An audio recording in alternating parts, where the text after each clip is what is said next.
नमस्कार मित्रांनो, digital village या मराठी यूट्यूब चॅनलमध्ये तुमचं सगळ्यांचं स्वागत. मित्रांनो, आज आपण सर्वजण फोटोजीवी झालोय. आपल्या सगळ्यांना वाटतं ना की आपला फोटो छान असावा, सुंदर असावा. मित्रांनो, जसा फोटो चांगल्या पद्धतीने काढणं गरजेचं असतं, तसंच तो छान पद्धतीने एडिट करणं देखील महत्त्वाचं असतं. त्यासाठीच आपण आज जाणून घेणार आहोत फोटो एडिटिंगच्या एका महत्त्वाच्या आणि सर्वात जास्त ट्रेंडिंगमध्ये असलेल्या ॲप्लिकेशन विषयी.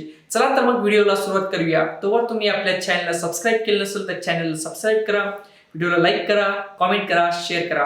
त्यासाठी तुम्हाला प्ले स्टोअरवरून स्नॅपसीड डाउनलोड करायचं आहे. मित्रांनो, मी ऑलरेडीच इन्स्टॉल केलं आहे, त्यामुळे मला इथे ओपन ऑप्शन येतो आहे. तुम्ही प्ले स्टोअरवर स्नॅपसीड हे नाव सर्च करून हे ॲप्लिकेशन इन्स्टॉल करायचं आहे. मित्रांनो, या ॲप्लिकेशनची रेटिंग देखील चांगली आहे. 4.3 याची रेटिंग आहे आणि जवळपास 1 मिलियनपेक्षा अधिक लोकांनी हे ॲप्लिकेशन डाउनलोड केलं आहे. त्यामुळे तुम्ही हे ॲप्लिकेशन डाउनलोड करायचं आहे. ॲप्लिकेशन डाउनलोड झाल्यानंतर इथे अधिक चिन्हावर क्लिक करा. मित्रांनो, तुम्हाला जो फोटो एडिट करायचा आहे त्यावर त्या फोटोला तुम्ही इथे घ्याल. इथे तुम्हाला वेगवेगळ्या प्रकारचे प्रीसेट देखील अवेलेबल आहे. परंतु मित्रांनो, तुम्ही अधिक चांगल्या पद्धतीने इथे फोटो एडिट करू शकतात.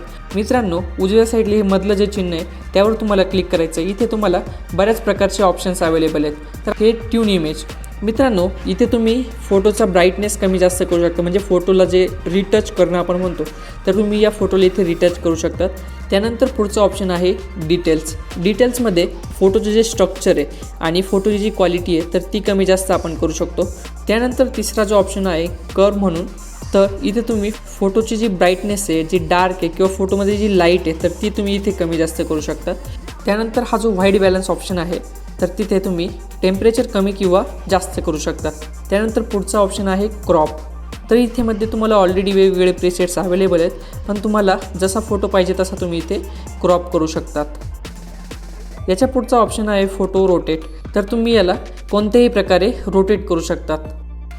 यानंतर पुढचा जो पर्स्पेक्टिव्ह नावाचा जो ऑप्शन आहे, या ऑप्शनमध्ये तुम्ही फोटो स्ट्रेच करू शकतात तुम्हाला हव्या त्या अँगलनुसार. त्याचा पुढचा ऑप्शन आहे एक्सपांड. जर तुमचा फोटोचा जो रेशो आहे त्याच्यानुसार तुम्ही या फोटोला इथे एक्सपांड करू शकतात. त्यानंतर सिलेक्टिव्ह. आता मित्रांनो, ज्यावेळेस तुम्हाला एखाद्या ठिकाणी जास्त डार्क स्पॉट दिसत आहे, फोटोमध्ये थोडासा अंधार दिसतोय, तर तुम्ही तेवढ्या सिलेक्टिव्ह पार्टला एडिट करू शकता. त्यानंतर पुढे ब्रश नावाचा ऑप्शन आहेत. यामध्ये तुम्ही एक्सपोजर, टेम्परेचर, सॅच्युरेशन कमी जास्त करू शकतात. आता मित्रांनो, जर मला माझ्या फोटोमध्ये एखादा ऑब्जेक्ट आहे आणि तो मला त्या फोटोमध्ये नको आहे, तर मी त्याला कसं काढणार? तर त्यासाठी इथे हिलिंग नावाचा ऑप्शन आहे. आता सपोज आपल्याला हा डॉट आहे, तर डॉट काढण्यासाठी हे बघा, अशा पद्धतीने तुम्ही तुमच्या फोटोमधील कोणताही ऑब्जेक्ट काढवू शकतात. त्यानंतर पुढचा ऑप्शन आहे HDR स्केप. यामध्ये तुम्ही फिल्टर यूज करू शकतात. याच्या पुढचा जो ऑप्शन आहे तो ग्लॅमर ग्लो. या ऑप्शनचा यूज करून तुम्ही तुमच्या फोटोमध्ये जर ग्रेन आले असतील तर ते काढू शकतात. याच्या पुढचा ऑप्शन आहे टोनल कॉन्ट्रास्ट. टोनल कॉन्ट्रास्टमध्ये जे फोटोची जी टोन्स आहे तर तो तुम्ही कमी जास्त इथे करू शकतात. त्यानंतर इथे ड्रामा ऑप्शन आहे. ड्रामामध्ये तुम्हाला वेगवेगळे इफेक्ट्स पाहायला मिळतात. हे इफेक्ट्स तुम्ही इथे बघू शकतात. त्यानंतर पुढचा ऑप्शन आहे विंटेज. विंटेजमध्ये तुम्हाला फोटोमध्ये वेगवेगळे प्रीसेट्स पाहायला भेटतात. ज्या तुम्हाला वेगवेगळे ऑप्शन आहेत, तुम्ही इथे क्लिक करून सिलेक्ट करू शकतात. यानंतर ग्रेनी फिलमध्ये जर तुम्हाला ग्रेन आणायचे असतील तर तुम्ही हा ऑप्शन यूज करू शकता. जर फोटोमध्ये तुम्हाला रेट्रो लुक जर द्यायचा असेल तर तुम्ही हा ऑप्शन सिलेक्ट करू शकतात. त्यानंतर पुढचा ऑप्शन आहे रेट्रो लुक्स. यामध्ये देखील तुम्हाला वेगवेगळ्या प्रकारचे थीम्स अवेलेबल आहेत. त्यानंतर पुढचा ऑप्शन आहे ग्रंज. फोटोमध्ये मित्रांनो, जुन्या स्टाईलचा जो आपण फोटोज आहे, म्हणजे 90s फोटोज, जे ओल्ड फोटोज, तर तुम्ही इथे तो इफेक्ट याला देऊ शकतात. त्याच्या पुढचा ऑप्शन आहे ब्लॅक अँड व्हाईट. जर तुमचा फोटो ब्लॅक अँड व्हाईट तुम्हाला करायचा असेल तर तुम्ही हा ऑप्शन सिलेक्ट करू शकतात. त्याचा पुढचा ऑप्शन आहे नॉईर. यामध्ये देखील तुम्हाला वेगवेगळ्या प्रकारचे इफेक्ट्स पाहायला मिळतात. त्यामध्ये तुम्ही योग्य इफेक्ट्स करून तुमचा फोटो व्यवस्थित करू शकता.